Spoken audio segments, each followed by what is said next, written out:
Welcome to the GPTF Women in Leadership event. So this is all about opening up a conversation amongst women leaders in Derbyshire, and it's just brilliant to have so many of you on the call tonight after what I can imagine has been an incredibly busy day. So I'm very honoured that you're here. So let me just tell you a little bit about the GP task force, and then I'll tell you who I am and I'll tell you what we're going to be doing this evening. So the GPTF, they're working really hard to champion equality, diversity and inclusion in Derbyshire general practice, and they've appointed a new GP task force EDI fellow, Dr. Shella Imtiaz Uma. They've got the fundamental aim that anyone working in the GP workforce has the same high quality of experience and the same opportunities for progression and development as anyone else, irrespective of race, gender identity, sexuality, disability and health. And GPTF have also appointed Dr. Katie Cowley to support GP development within Derbyshire. So it's brilliant. And Katie is with us this evening as well. So hi, Katie, good to have you with us.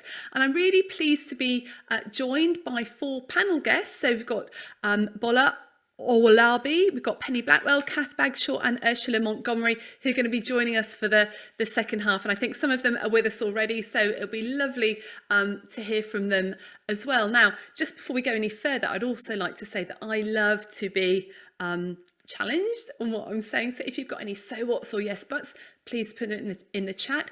If you've got any questions, please put them in the chat. If you've got any comments, please use the chat to interact and just to sort of ask questions. This evening, I'm going to present a little bit about some of my thoughts about women in leadership, and I'm going to talk about a tale of both and I'll tell you why in a second. That's going to go on till about 1:45, and then we're going to go into breakout rooms until 8:15. So you're going to get a chance to sort of really apply some of what I'm saying and putting it into practice and work out how does that apply to you guys. We'll then have a break, you'll be pleased to know. At 8:30, we're going to come back, have a little bit of feedback, and the panel will be joining me, and we will take any questions that people have and have a good discussion, hopefully, around some of the thoughts that we've been talking about this evening. So I'm just going to share my screen, share my slides, if I can find it. There we are. And I'm glad we're on Zoom today rather than Teams, because I like Zoom. I can use it. So can everybody just see one slide, hopefully, there rather than both of the slides. So before we go any further, just to introduce me. So those of you that don't know me, I'm Rachel Morris. I'm a GP turned executive and team coach, and I now work in sort of resilience, wellbeing, coaching and training for doctors. I taught for many years at the University of Cambridge, first general practice, and then I set up and ran the Doctor as Professional course. I also work for Red Whale. I helped develop their Lead Manage Thrive course. I'm currently the director of leadership courses for Red Whale. I'm also a tutor for the postgraduate certificate in medical education at Cambridge University. I run a coaching and training organisation, and we specialise in resilience and productivity in the workplace, both for doctors and for other people in high stress organisations. And the other thing that I do is I host the You Are Not a Frog podcast. So I don't know if anyone here has listened to that. If you have, then just pop frog in the chat. It's always good to know if there's anyone who's managed to listen to that. So that's who I am. And so I'd just like to start off by, when I was sort of thinking about this talk and what I was going to say this evening, I came across this quote, which I was a little bit shocked by, actually. So I was looking for sort of good quotes to share. And I found this one, and I can sort of hear this collective intake of breath. Women who say sexism is not okay are wet blankets or sore losers. So I was a little bit taken aback, and it sort of, I thought to myself, is there a grain of truth in that or not? But then I realised, I think what the reason this really got to me, this quote, was because it was a woman saying it, and we're sort of used to expecting some bias maybe from men, but actually we have to face it from within our own ranks as well. And I recently, I don't know if anybody has come across the book Invisible Women, which exposing data bias in a world designed for men. It's just a fantastic book. I have to admit, I haven't got very far into it because it made me so cross about the way that the world has been, designed by the patriarchy, basically with men in mind. So I'm working through that little by little. And we all have heard about some of the issues that women do face. So all this conscious bias, but also the unconscious bias. And I think this is a really great example of the both conscious and unconscious bias that exists in the workplace. Now, they realise that in symphony orchestras, women were really underrepresented, and they didn't know why, because there was no real difference in the ability, the musical ability of men and of women. And so what they decided to do, they decided to make the auditions essentially blind, so that the people auditioning, the person playing the instrument couldn't see them. So they put them behind a screen and they listened to them. And they thought that would hopefully even up the gender split. They were very surprised when in fact it didn't. They were still appointing many more men to the orchestras than the women. Now, you might conclude, well, maybe men just are better at music than women. Then some bright spark had another idea. They said to them, actually, we want you to walk into your audition barefoot. We want you to take your shoes off. Yes, Seema's got it. They walked in barefoot and suddenly it equaled out. Okay, so I think that's just a really good illustration of the fact that there is a problem and we need to address it. And it's important that we go looking for it. And if someone says, oh no, there isn't a problem, we don't assume that that's not the case. Okay, so I just want to start off by saying we know there's a problem, we know it's out there. But I also want to examine the other side of this. And I'd like to start off by asking you guys, what has held you back as a leader? What sorts of things? And I'm not talking about necessarily about gender issues, but what in general has tended to hold you back as a leader? Pop it in the chat. I'd love to know. The kids. Claire's saying myself. What else? Confidence, juggling stuff, family commitments. Yep. The mental load, the emotional load, family pressures, responsibility, not being tough enough, family commitments, confidence, time, yep. Imposter syndrome, yeah, we'll be talking about that a bit later. So I'd love to hear some more thoughts about what has held you back as a leader. So some of these things are related to gender and some of them aren't related to gender. So being exhausted, not knowing where the opportunities are yet, interesting. So I think that there are issues that are related to gender, but there are issues just related to being a human being.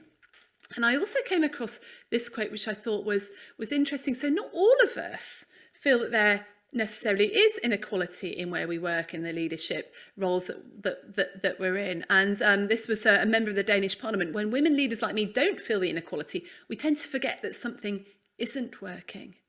So this is a bit of a thing I think we need to hold in balance.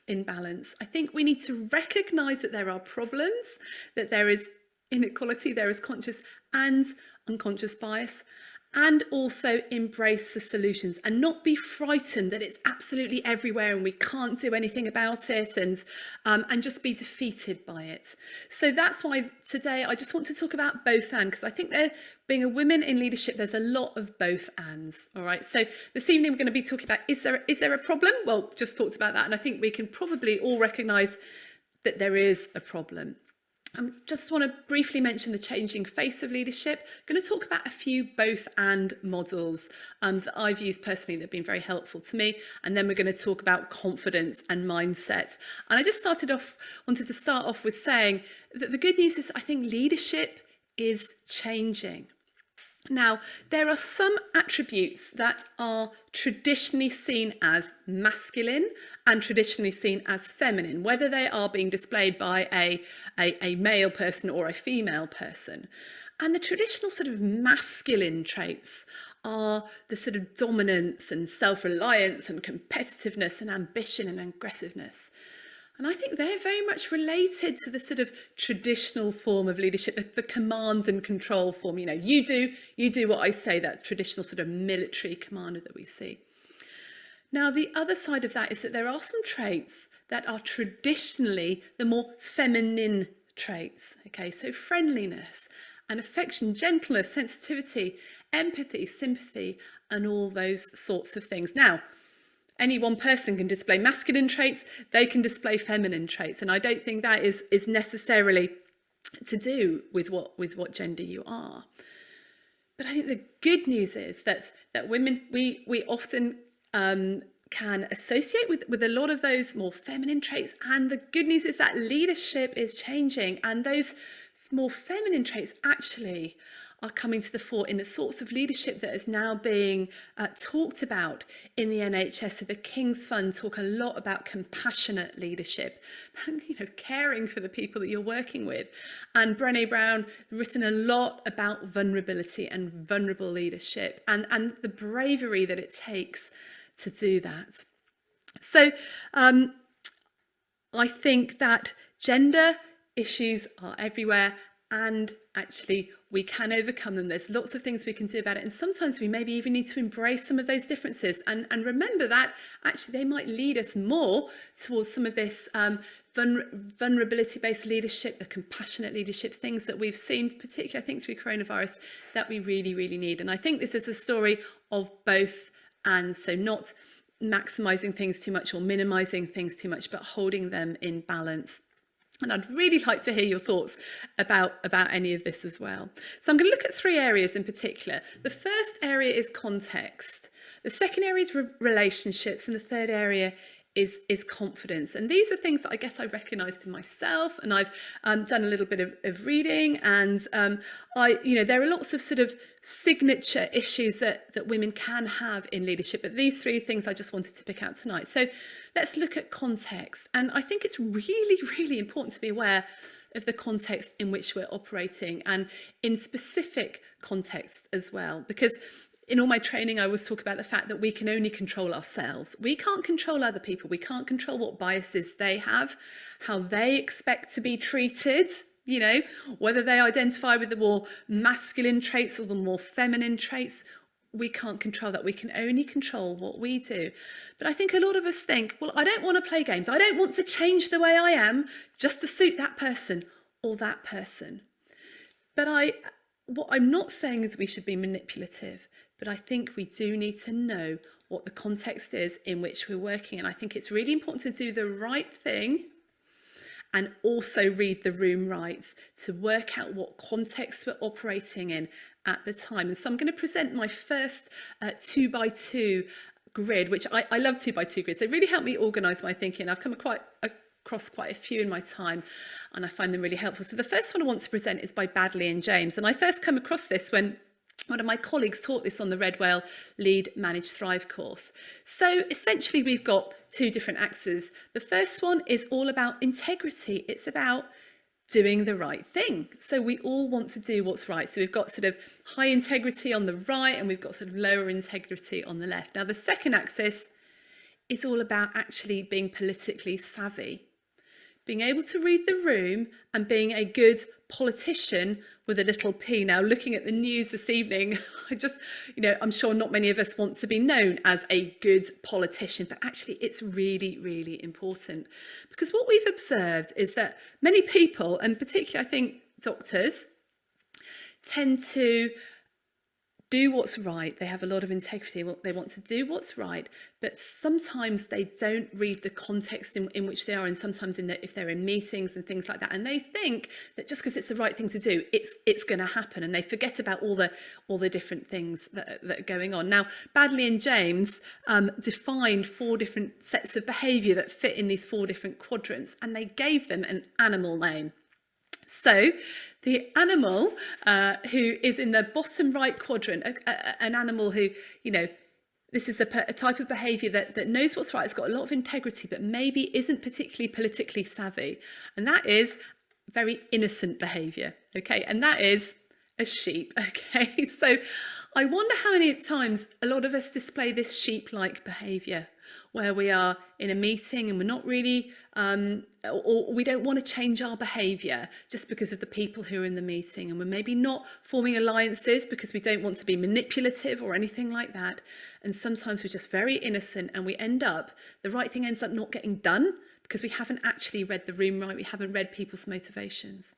So you can act like a sheep. Now, let me ask you, what animal do you think goes in the bottom left quadrant? This behaviour is inept, okay? This behaviour is someone who doesn't have a lot of integrity and sort of makes quite a fuss, doesn't really read the room very much, and if they don't get their way, throws their toys out of a pram and doesn't behave very well. Has anyone got any ideas what animal? Bull. No, bull would be really good. This animal is, in fact, they describe it in the model as a donkey. So donkey-like behaviour, inept behaviour. So someone that, just says what they think whenever they want to and just doesn't read the room, just responds in a very, very emotional way, doesn't really think things through, so they can display some inept behaviour. And I'm sure you're all sat there thinking of some people that that maybe can behave a little bit like that. Gail's saying, I love Eeyore. Yes, Eeyore, yes. Think of an aggressive Eeyore and you're just about there. Now, the next type of behaviour, and this is a person you really need to watch out for, is the person in the top who behaves in the way. These are behaviours, not people, whose behaviour is like the top left quadrant, who doesn't have a huge amount of integrity, but actually is pretty politically savvy and can really read the room and maybe manipulate it to their own ends and knows which buttons to press and can press it very well. So we've got a few suggestions. This is very clever behaviour. So we've got lion, cats. Yeah, my cats are pretty evil. Weasel, love it. Actually, this is a fox, a wily old fox. Okay, so this is someone, like I said, who can read the room quite well. It's quite political, but actually it is out for themselves, out for their own ends, not for the good of other people. So what about that final quadrant? And of course, this is the quadrant where we want to be in, that top right-hand quadrant.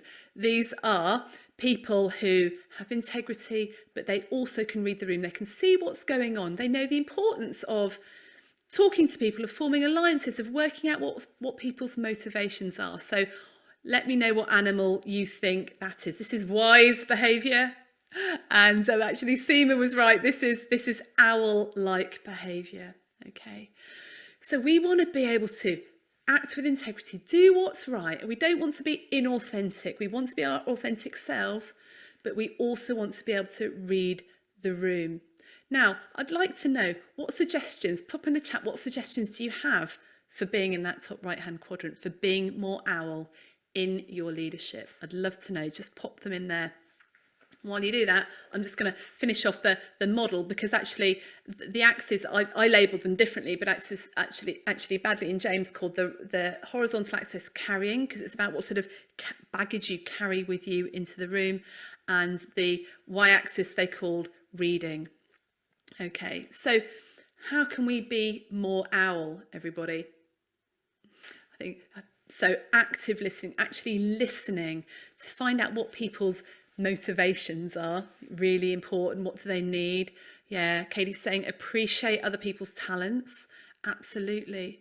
But also calling out perhaps foxy behaviour or inept behaviour, observing what's going on. Maybe you might go and talk to people before the meetings that you're in. You might sound people out on a one-to-one basis rather than relying on the meeting to do things.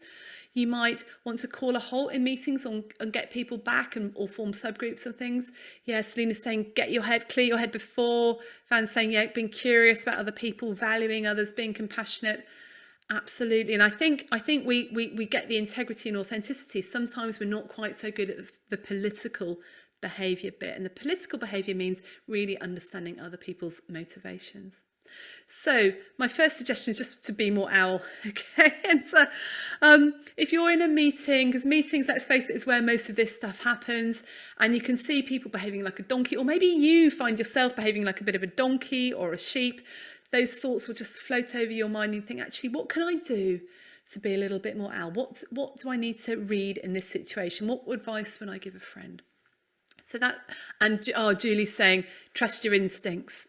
And Seamus, Claire saying transcending personal worries to do what's best for the organisational values. Absolutely. Seamus saying best outcomes for the organisation and colleagues and everyone. And that leads me into my next point. So that is that women, we know, are often very relationship focused, which is a really, really good thing. We care about people, we care about the people we work with, and sometimes we find it difficult to make those difficult decisions, or to override or to put the task in front of a relationship, because actually we believe very strongly that people matter, and they do. Again, this is a both and with relationships and tasks. It's really important to build relationships and to focus on the outcomes. And I think sometimes, I know that what I do is I put the relationship above the outcome, and sometimes we need both. So if we have a look at another sort of 4x4 diagram, we've got the 2x2 diagram with the importance of relationships on the x-axis. You've got the importance of the outcome on the y-axis. And this is another model that I've been teaching, which I love, called the Thomas Kilmann conflict instrument. Now, if you're someone who is consistently putting the importance of relationships above the importance of the outcome, you will find that you end up accommodating, giving way, and letting other people get their way. If you find actually that you're putting the outcome before the relationships, then that's a very competitive approach. You end up in competition with people. Now, if you're not that bothered about the outcome or the relationship, then you'll probably just avoid an issue. What we're aiming for is important relationships and important outcomes. We want to be up in that top right-hand quadrant. We want to be in that collaborative area where we're looking for win-wins with people. So what I'd love to know, please put in the chat, if you find yourself being someone that maybe sometimes puts the relationship above the outcome, and you find yourself just giving way and acquiescing, what could you do? What could you do differently to get you up into that top right-hand quadrant? Do you have any suggestions? I'd love to see what you could do. The idea is you come up with a win-win for everybody. Because actually, if it's a win for you, it's a lose for the other person. Long term, it's going to be lose-lose, because you'll have lost the relationship. If it's a lose for you, win for the other person, again, long term, it will be a lose-lose, because you'll feel very resentful. So it's win-win or nothing at all. So what suggestions do you have for getting up and actually prioritising the outcomes just as much as the task? Looking for some stuff in the chat here. So firstly, I think you need to know what you're actually trying to achieve. It's amazing the amount of people that actually go into meetings or negotiations or conversations not even knowing what they want. So some great suggestions here. So Sue saying, seeing the bigger picture, actually, so taking a wider view of what's needed rather than just focusing on the people in front of you. Again, asking the right questions, so listening and asking. Making aims clear that we can work towards. Really working out what the desired outcome is. Asking, how can we work together to progress this issue? Sometimes you need to give yourself time. If you can feel yourself just accommodating and giving in, you need to actually, can we come back to this? I just need to go and have a think. So giving yourself a little bit of time. Maybe having an ally at the time. So if you start to go off piste and accommodate a little bit too much, they can say, oh, is that what you really wanted, Rachel? And just remind you. But listening and really having maybe even before the meeting, preparing. So having a list of what you're prepared to accept and your non-negotiables, things that actually know that is not okay. And finding common ground is good. So there are some ways in which you can actually focus on the outcomes a little bit more. Now, if you're struggling with this, here's another way of looking at it. So I'm going to keep those labels the same of collaboration, competition, accommodation, and avoidance. But let's change the axis. And this is the challenge support model. And this is something we talk about in coaching.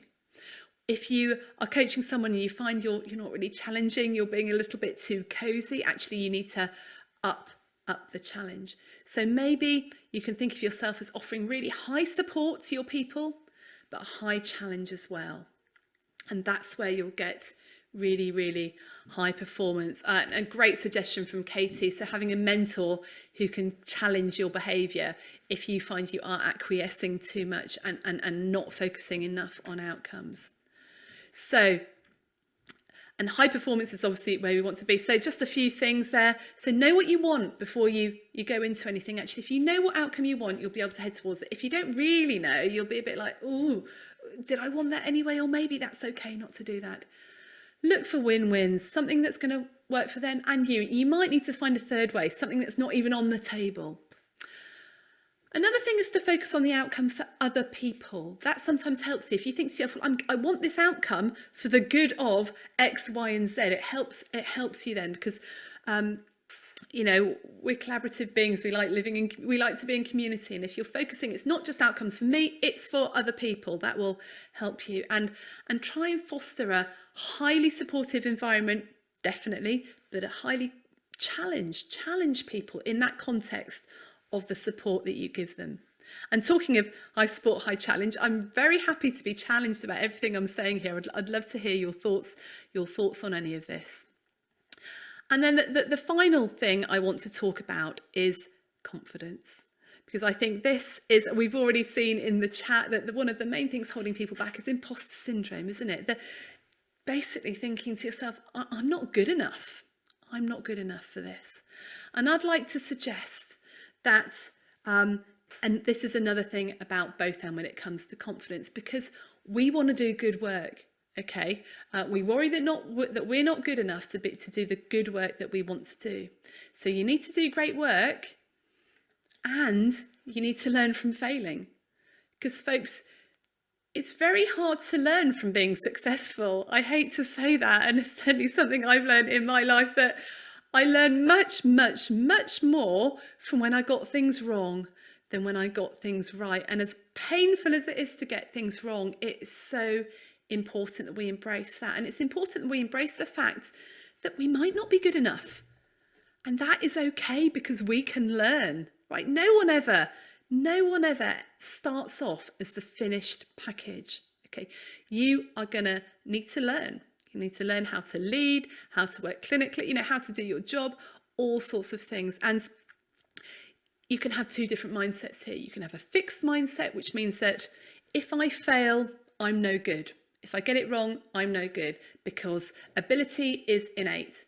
You can't change it. Either you're good at something or you're not. That's very fixed mindset.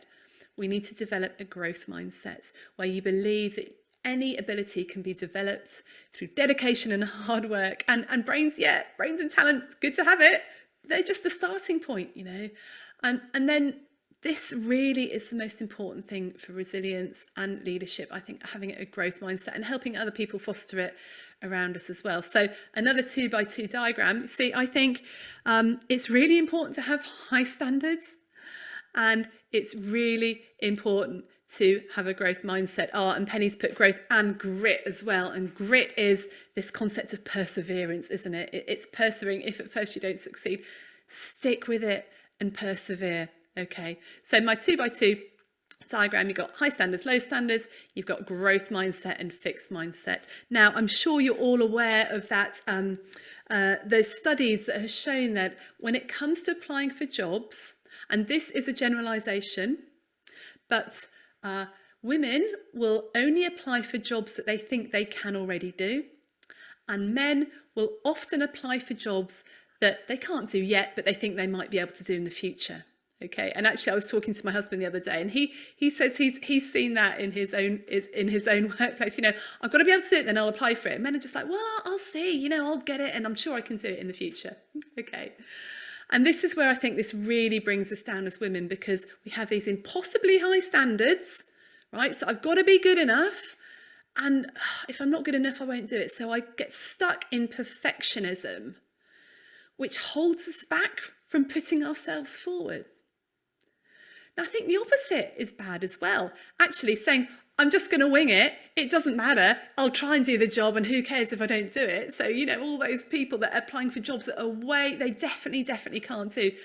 So they know they're going to do a bad job. That's probably not right either. So you've got to have high standards, and you've got to have a growth mindset. Now, If you've got low standard and a fixed mindset, well, I think you're just going to be mediocre in anything really.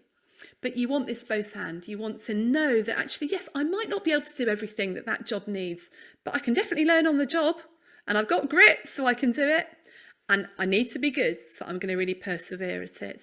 So I was wondering what to call this quadrant, so I just came up with awesomeness. So this is the quadrant of awesomeness. And I've actually called this the Wild Monday Awesome Matrix. So you heard it here first. We need growth mindset and high standards. And for me, the key thing in the thing about growth mindset is mindset. Okay, is what's your mindset? What are you believing about yourself? Because actually one of the biggest things that gets in our way is ourself. And it is all about your thinking about the situation. And yes, other people put up barriers to you. Other people have bias, whether it be conscious, unconscious, but it's how you are responding in yourself that often makes a big difference. And I love this quote from Eleanor Roosevelt. If anyone who's done my courses will know this. So no one can make you feel inferior without your consent. Okay, it's my thinking about what's going on. And let me just explain a little bit more about that. And we're going to do a little bit of neuroscience here. And I'm going to use one of the shapes from my shapes toolkit called the in the corner shape. Okay. So the in the corner shape describes those times where you have been triggered by something, where your amygdala fires up and puts you into your fight, flight, or freeze zone. Now, our amygdala reacts to all sorts of things, like a physical threat, a hierarchical threat, so if the alpha male is challenging you, or a group threat, because when we were living in caves, if the group didn't like us and we were kicked out, we'd probably die of exposure or be eaten by a bear or both. Okay, so the amygdala is part of our ancient brain and it detects threats. And there are all sorts of threats around there, particularly when we're leaders, aren't we? What if I do something wrong? What if they don't like me? What if I upset somebody? All those sorts of things. Well, when that happens, we go straight into our threat response. And I call that being backed into the corner. Fight, flight, or freeze. And interestingly, recently I heard of another one, which is fawn. Fight, flight, freeze, or fawn. And fawning is when you go mega helpful. Oh, I'm so sorry. Oh, yes, what can I do to help you? And oh, yeah, you're so amazing. And can I do anything? And oh, yes. If anyone can recognise themselves fawning in those situations, just put fawn in the chat, because I'd like to know it's not just me. But that really struck me. So you fight, flight, freeze, or fawn, and you feel backed into the corner. And when you are backed into the corner, you've got high adrenaline, your blood gets diverted from your brain. And actually what happens is you start to make very quick decisions. Your thinking becomes very, very black and white. You take very decisive action, okay? And I can look back on times when I behaved not so well, and it was always because I was backed into the corner. I remember a time when I was leading the professionalism course. I was just sort of peer reviewing a workshop, and I had to give some very difficult feedback to the person who'd really done it very badly.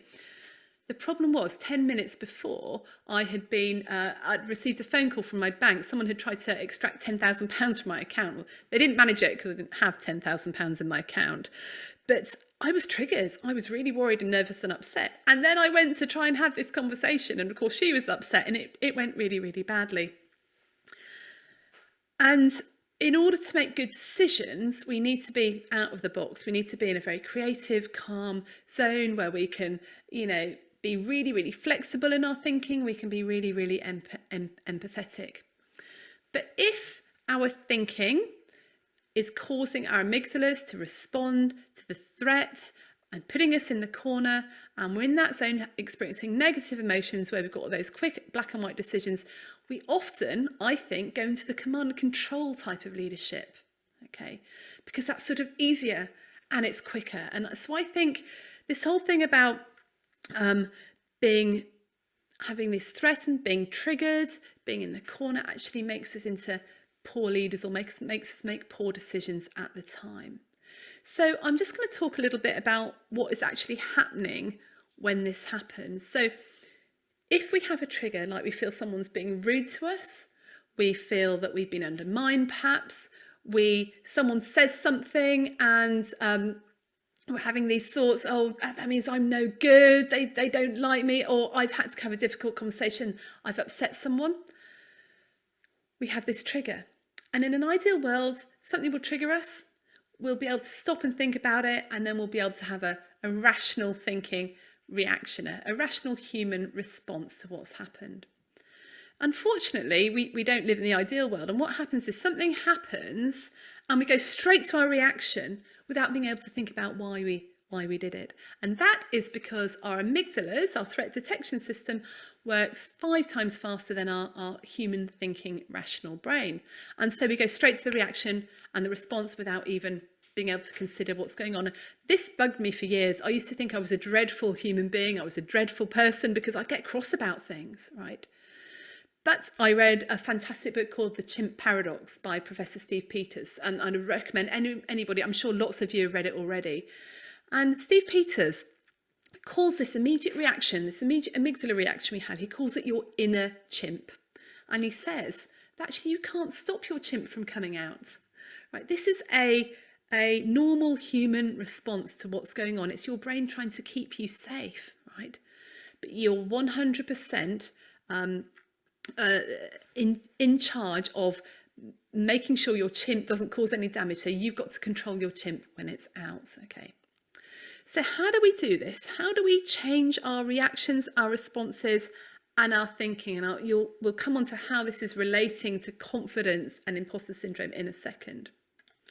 Well, this is a quote from Viktor Frankl, and Viktor Frankl was an Austrian psychologist who was in a concentration camp in the Second World War. And he lost everything, and he observed people who got destroyed by the experience, but also people that survived.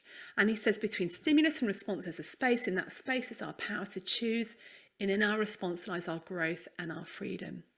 So when we find ourselves in the corner, and it's our thinking about things that puts us in that corner, because we've detected a threat, either a physical threat, a hierarchical threat, or a group threat, okay?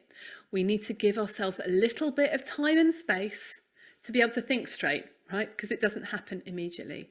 So I'd love you to put in the chat, how can you give yourself a little bit of space to start off with? What if you're in a meeting? What can you do?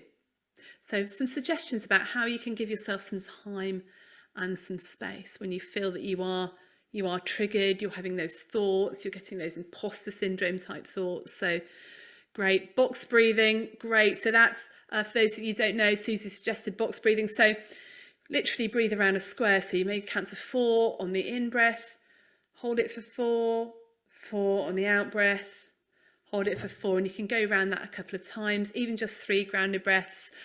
Teams saying go to the loo, totally. Go make yourself a cup of tea, a bit of mindfulness, writing it down, popping to the loo.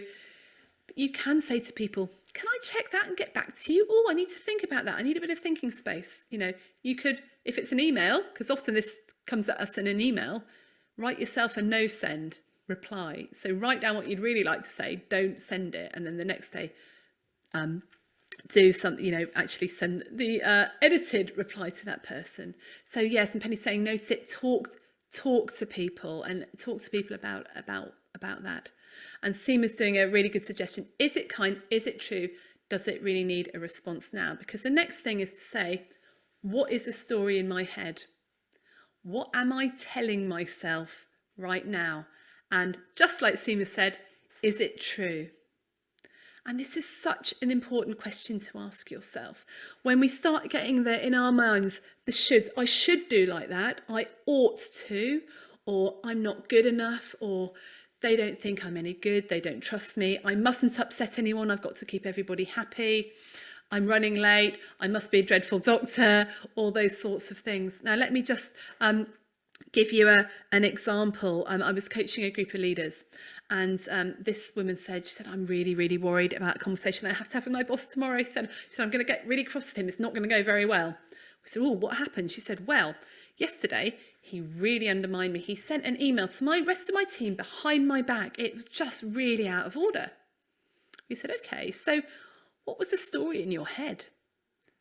She said, well, the story in my head was that he wanted to undermine me. He doesn't trust me. He doesn't think I'm any good.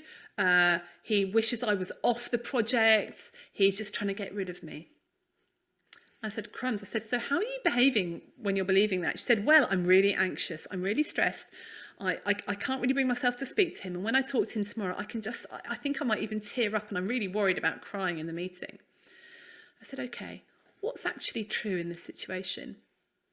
And she thought about it and she said, I don't think he was trying to undermine me. She said, I was at a conference yesterday, and actually he knew I didn't want to be disturbed, and so there was something that he needed the answer to. So I think he probably was trying to save my feelings, and so he just sent this text to, he sent the email to my team just to try and spare me having to sort it out. She said, it wasn't a very helpful thing to do, but actually we have been working together quite well. I think actually the truth is I am competent. He likes working with me. He does trust me, and he wasn't trying to undermine me.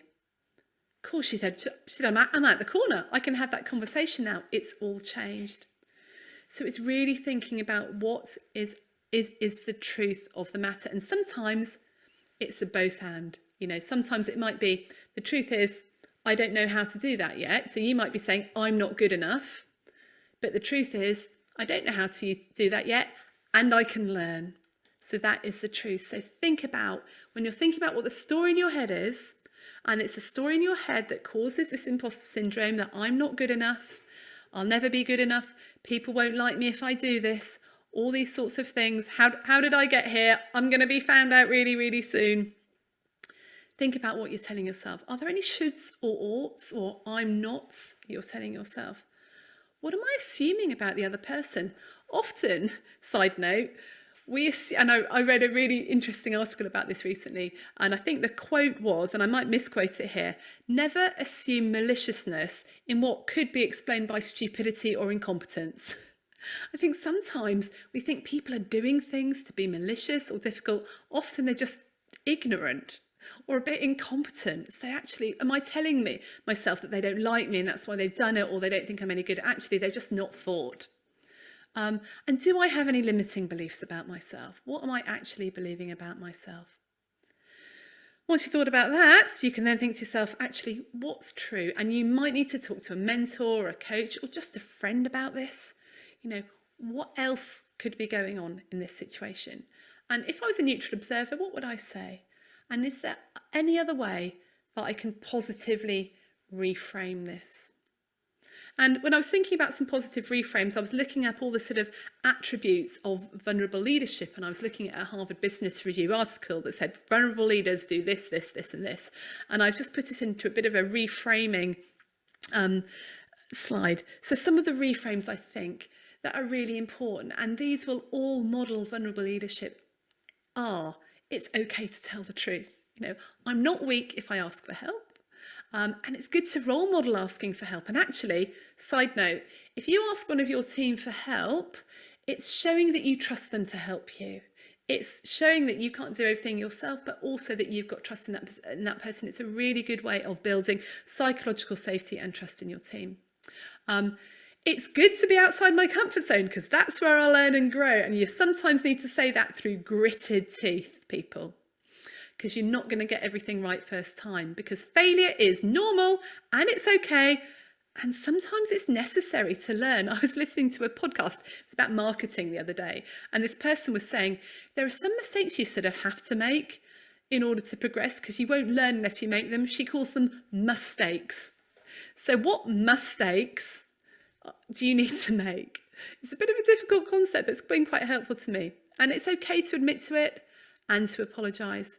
And we need others alongside us on the journey. There's no point saying, I am an island, I don't need you guys, I can just go it alone.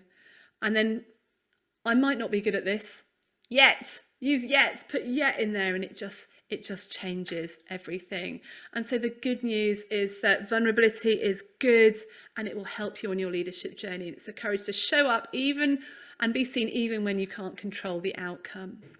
And really important. I'd encourage you to look at that book, Dare to Lead by Brené Brown. So we're going to put you into breakout rooms in a minute. And Laura and Ola, if we could get the breakout rooms ready, what I'd like to do is I'm just going to give you a few minutes. If you've got any questions, any thoughts at this point, I'd love you to put them in the chat. And if you've got any other reframing statements that you use that have been really, really helpful, then please put it in here. Gail's saying, don't sweat the small stuff, let it wash over me. Actually saying to yourself, what does it matter, can often be really, really helpful as well. And actually asking yourself. So in your breakout rooms, this is what I'd like you to discuss. So probably the best way of doing this is to actually take a photo of this this slide. Okay, so I'd like you, or we're putting you into breakout rooms of about 4 people, and we're going to give you till 1:15. So you're going to have 5, probably 6, 7 minutes each, and I would go round one by one. So think about a situation, could be in your leadership or at work, or something that's regularly triggering you into the corner, or there's some stories that are regularly causing you issues in your work. So first of all, ask what's the story in your head, and then ask what's actually true, and discuss that as a group. And having discussed that, is there anything that you're going to do differently next time? So what stories are holding you back? How can you reframe that? What's actually true? And what might you do differently next time? So Penny's making a really good point here. Don't forget, sometimes it's helpful to get someone else to reframe for you. Totally, and that's why we need each other. So I talked for a long time. Here are just a few books. There's The Chimp Paradox by Steve Peters, really suggest that. Invisible Women, brilliant book. And Dare to Lead by Brené Brown. That is what I've been talking a little bit about as well. If you want some resources, I have I can just put that in the chat for you.